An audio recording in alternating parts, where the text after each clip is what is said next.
afternoon and welcome to News Across Nigeria on SOM TV, your window into the pulse of the nation. Stay ahead of headlines by following us on Facebook at SOM TV and subscribing to our YouTube channel at SOM TV Live. For updates, breaking stories, and exclusive report you won't see anywhere. And now on the top headlines. Akwa Ibom, police arrest cult leader. 3 others statewide crackdown.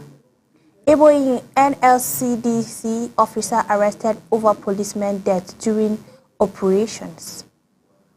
Fresh police civil servant crash in Ebonyi leaves officers dead, others injuries. I am Faith Apollo's JDL. Now the news in full. In Akwa Ibom State, the police commandant has intensified its crackdown on violent crime, leading the arrest of 4 suspects, including a Dren cult leader, according to the police. Pro-SDP Tim John ran across Oyo and Okondo local government uncover a hideout in Iche local village where 26-year-old Emmanuel Anthony was apprehended. Additionally, 3 others, Irodo Moses David, Patrick Ifem, and Edin Edat were caught vandalizing the state water company. Items covered including a locally made Bristol charms and eco masquerade marks and stolen armed calab. Authorities have assured the investigation are ongoing and now the suspect will soon face prosecution. Similarly, in Ebonyi State, the police have arrested an officer of the Nigerian Security and Civil Service Corps over his alleged involvement in the death of a police officer during an operation in Ivo local government area. Police spokesperson SP Joshua Okondo disclosed that on August 27, 2025, during a training to arrest suspects linked in the petition, the civil servant team leader blocked the operation and attempted to seize the weapon discharged, fatally injured a police officer who later died in hospital. Investigations continue with the civil service officer in custody pending further findings. In a related development, another crash between police and civil defense operators in Amazon community, also in Ivo local government of Ebonyi, resulted in tragedy. A police officer was killed while several others sustained injuries during a report and forced disagreement. Local government chairman Emmanuel Aja described the incident as deeply unfortunate and appealed for calm. Security agencies are now reviewing operations procedures to prevent similar breakdowns for internal agency corporations. Residents, however, remain uneasy, calling the better surgery among 4 stacks with their protection. Authorities have pleaded to restore order and rebuild confidence among the communities affected by the violent confrontation. Meanwhile, the Department of State Service, DSS, have filed charge at the Federal High Court in Abuja against 9 individuals accused for carrying out deadly attack in Benue and Plateau State. During those coordinated assaults, particularly in Yelwata, Gumba local government of Benue, left multiple victims dead and many others injuries. Authorities insist the suspects were part of the violence group targeted civils community. The DSS says the charge made a significant step towards accountability and the restoration of law and orders. It further reaffirmed its commitment to dismantling terror networks and ensuring the safety of citizens nationwide through diverse legal action. Reinforcing the momentum, Joint Cult Force have achieved a breakthrough in Niger State. At least 50 bandits in Kubashi Mariga local government area, the heavily armed criminals notorious for kidnapping, extorting, and Riavon village, were eliminated in coordinated operation led by Army and DSS. Local residents who had endured resistless attack expressed relief, noting visible drop in insecurity following the operations. Authorities say the success highlights Nigeria's growing resilience on proactive strategies and in an interagency collaboration to dismantle criminals' network. The intervention not only results confidence but also reassured communities to continue government protection. Completing the measures, the federal government has destroyed over 13,000 in and obsolete farmers in the bold move to curb the proliferation of small arms across Nigeria. The Director General of the National Center of Control of Small Arms and Light Weapons, retired DG John, explained that the weapons were recovered from criminal elements and unauthorized source over a 4-year period. He stressed the reduction in legal arms circulating is crucial in combating terrorism, violent crimes, and commercial class. Further emphasized ongoing collaboration with state authorities, security agencies, and community leaders to enhance security and sustain national stability. And in Edo State, highlighted security measures are being taken to foster unrest. Police operatives steal the Nigerian Labour Congress Secretariat, popularly known as Adam, Labour House, while reinforcing security at the University of Benin's main gate. The operation followed reports by suspected thefts in sensitive areas. Authorities clarify its move from purely prevention aimed at ensuring safety for workers, students, and residents alike. Officials stressed that vigilance and response remain central and maintaining law and order in Edo. Citizens have been urged to remain calm while supporting security agencies in safeguarding critical institutions.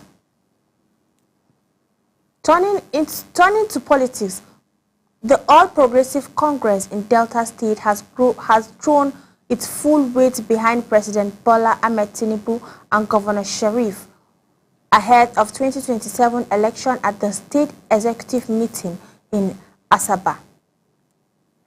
Presented over Chairman Omei Tesu, party leader praised Tinubu's renewed hope agenda for stabilizing the economic and launch agenda for inclusive government.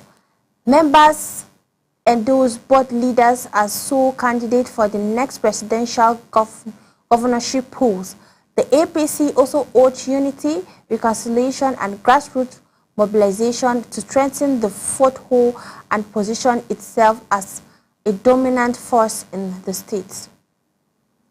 In Kano, former Minister of Transportation Rotimi has glittered the political space by declaring its intention to curtsy the presidential 2027 under the African Democratic Congress, ADC. Speaking at the meeting with Coalition of Traders, the former Rivers State Governor said it was no retreat, no surrender in his quest for leadership. Amechi emphasized the Nigeria needs vision leaders who can confront economic challenges, rebuild infrastructure, and secure the nation. He pledged to run a people-centered campaign, engaging stakeholders across regions while promising policies that delivered growth and prosperity for ordinary Nigerians. He declared his Sheriff national debates. Aims those political, the national leader of New Nigerian People's Party, NNPP, Senator Rabiu Kwankwaso, has reaffirmed loyalty to his party, dismissing speculation of defection, addressing party leaders during the NEC meeting in Abuja. Kwankwaso commended the NNPP's grassroots performance in Kano and other states. He stressed the importance of party and democratic principle, ensuring supporters that NNPP will continue to solidify the role in national politics. He assured comes at a time when political horse trading its highlights ahead of 2027. His determination to strengthen the party structure and expand it across the federation.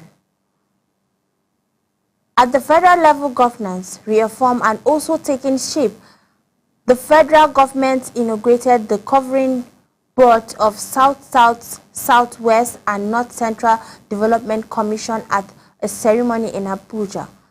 Minister of Religious Development, Engineer Abubakar Moma, tasked appointees to align with President Tinubu's renewed hope agenda, prioritizing infrastructure, agriculture, education, and welfare projects. His colleague, Minister of State Oba Maigari Amadu, described the commission as key to religious stability and growth. Lawmakers in attendance warned against wasteful spending and contract wrinkling.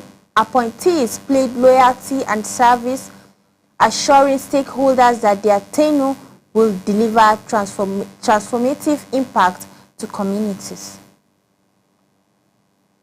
And in Osun State, Governor Ademola Adeleke has retired his administration resolve to deliver world-class infrastructure during an inspection of the USL Roads project.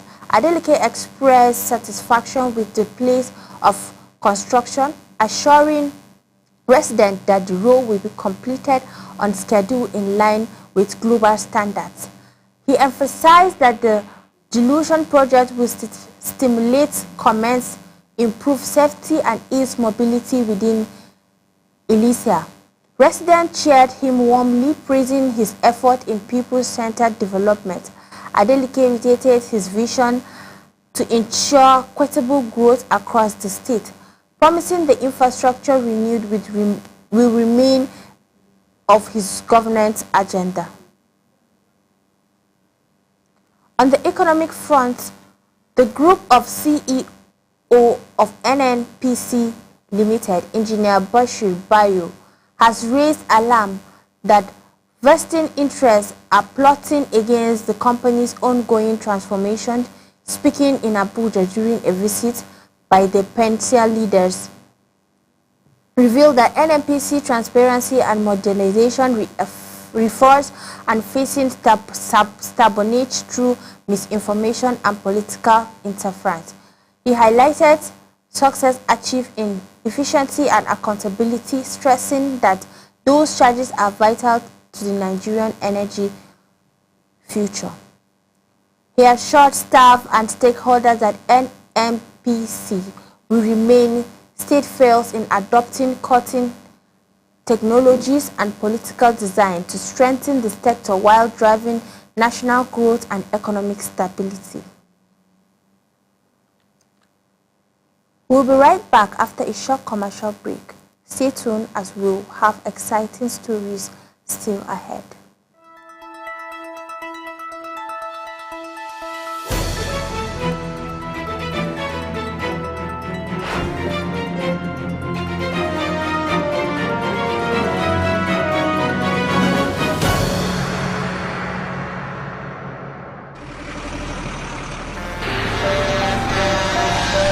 When a tanker bearing fuel falls or an underground pipe bearing fuel bursts, what do? Scooping fuel in your bucket or running far away from impending fire?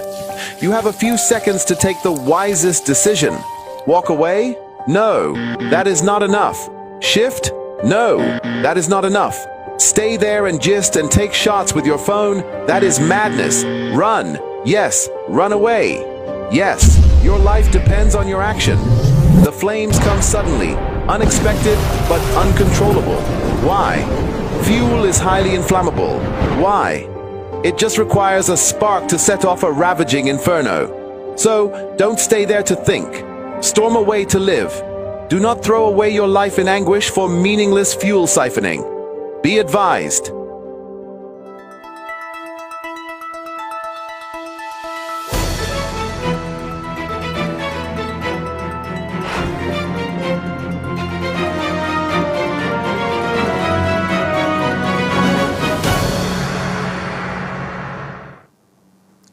Welcome back. Glad to have you back. Meanwhile, the Nigerian Immigration Service has announced a significant increase in international passport fee. The 32-page 5-year passport now costs 100,000 up from 50,000, while the 64-page 10-year option has doubled to 200,000. The agency explained that the adjustments were necessary to fund security upgrades and improve service delivery. However, the development has stirred mixed reaction, with critics arguing that the hike imposes an undue financial burden on citizens already grappling with economic hardship, while authorities promise better efficiency. Stakeholders insist reforms must balance renew regeneration with affordable to ensure Nigerians are unfairly disadvantaged by essential documentation. In education, the Academic Staff Union of Polytechnics has a 21-day ultimatum to federal government over issue affecting the sector, announcing the deadline in Lagos. The ASU chapter chairman, Mr. Monday Ojo, speaking for National President Sema, listed poor funding, deliberating infrastructure and staff welfare concern as pressing issues. He warned that the failure to act could trigger industrial action, disrupting academic calendars nationwide. The ASU stressed the polytechnics remain vital for human capital development and technical skills training. The union called for meaningful dialogue, resource allocation, and urged reform to protect students' futures and strengthen Taraba technological advantage. Finally, in environmental news, Wellspring flooding has weakened across Taraba State, leaving hundreds of farmland and crops worth millions destroyed, triggered by overflow of River Benue. The disaster-struck communities in Laukari, Lamido, Gasol, and Adrokola local government, with rice and maize farms Hades Hill, Rizil report losing homes along river banks. Compounding their hardship, community leaders such as Alhaji Saleh and Garba Halilu confirmed the devastation, warning the food security may threaten. A staff of the Ministry of Environment noted that residents were warned earlier of likely floods. Officials, however, remain unavailable to further comments. This is the end of this powerful edition of News Across Nigeria on SOM TV. Stay tuned for more exciting programs only on SOM TV. Follow us on Facebook at SOM TV and subscribe to our YouTube channel at SOM TV Live for breaking news and exclusive content. I am Faith Apollos JDL. Thank you for watching. Stay safe and informed. Until next time.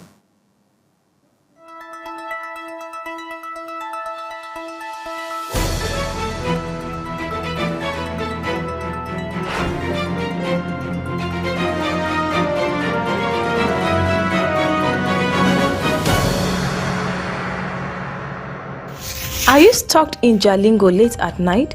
Need a safe and reliable ride fast? Introducing Supercab, Jalingo's trusted